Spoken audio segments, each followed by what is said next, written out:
Now, in order for the system to be able to perform this kind of reasoning, it needs knowledge.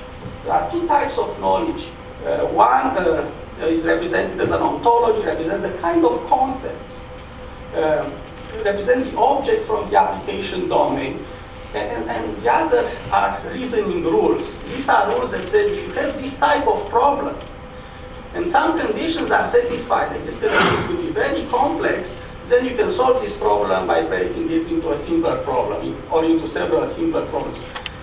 Traditionally, when you build an expert system, you have the computer scientist to write thousands of such small programs that are interconnected.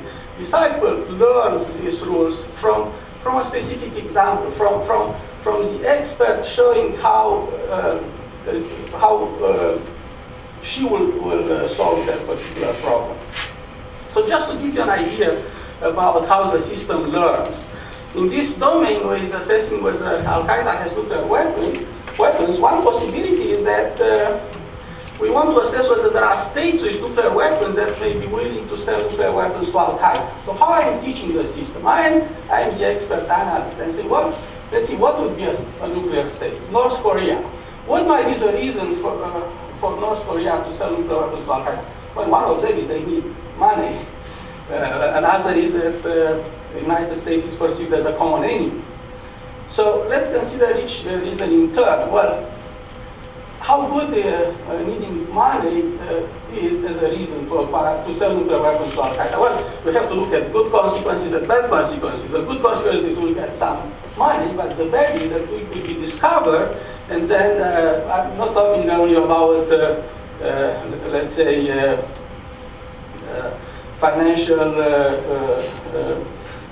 I mean, it could, United States may attack them, or in addition to economic sanctions. So then you have to balance what you get with what you lose, and to determine whether it makes sense for North Korea to do this. So this is how the expert reasons to solve this problem, and it has to, and this represents exactly the thought process.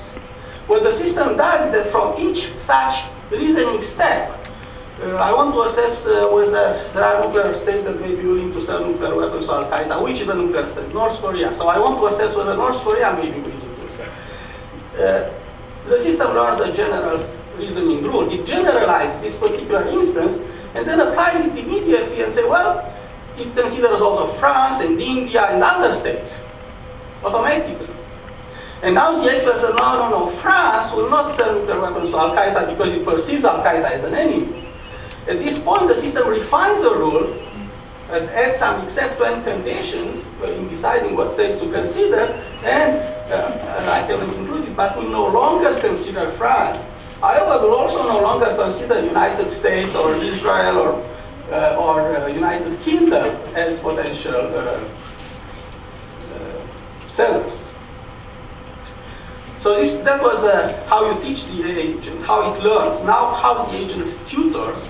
There are lessons where now the system can explain to a new student, a new analyst, for instance, how to solve this problem, hypothesis support from a piece of evidence. When you see a piece of evidence, how you assess how much it supports a certain hypothesis.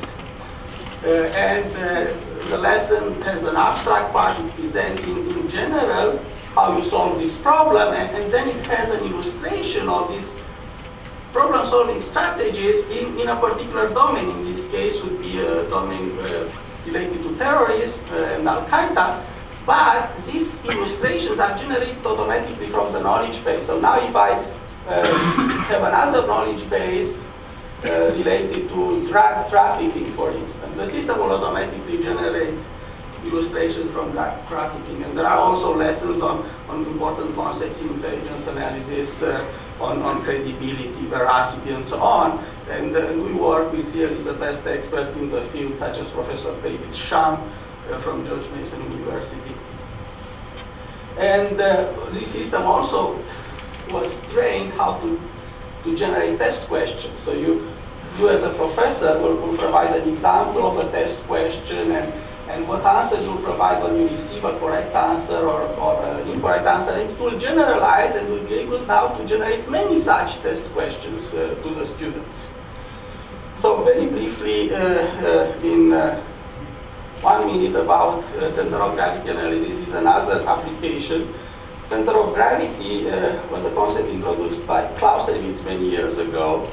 And the idea is that in any conflict, there is some center of gravity or gravity of an entity from where the power of that entity comes from. And you better know what's the center of gravity of your enemy to direct your energies toward it, and what is yours to protect. And we collaborate, for instance, with Professor Strange from the Marine Corps College and Professor Camelo from Army War College to develop. And we have developed a system for center of gravity analysis. This is used also at the Air War College, where the students interact with the system to define a scenario, such as the current situation in Iraq, and to determine what are the centers of gravity of the opposing forces there.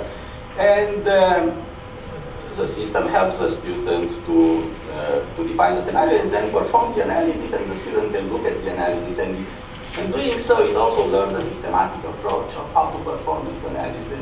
This is based on a theory developed by George Strange on critical capabilities, critical requirements, and critical vulnerabilities. These are some experimental results from the Air War College last spring. So the process was that the teacher taught the agent, and this is Professor Camelo from the Army War College, and then the students used this agent as an assistant to solve, to address various scenarios. And these are some experimental results where the students believe they learn from the student, they learn from the system. It is a good system, should be used in this and other courses. So this would be the discussions that I will say for. Well, if there's one or two very quick pressing questions we can do right now, we're going to have another shot at George at the end of the day. Any questions that are right on your mind? You'll forget them if you don't ask them right this instant. There's a lot of material. Thank you very much, George.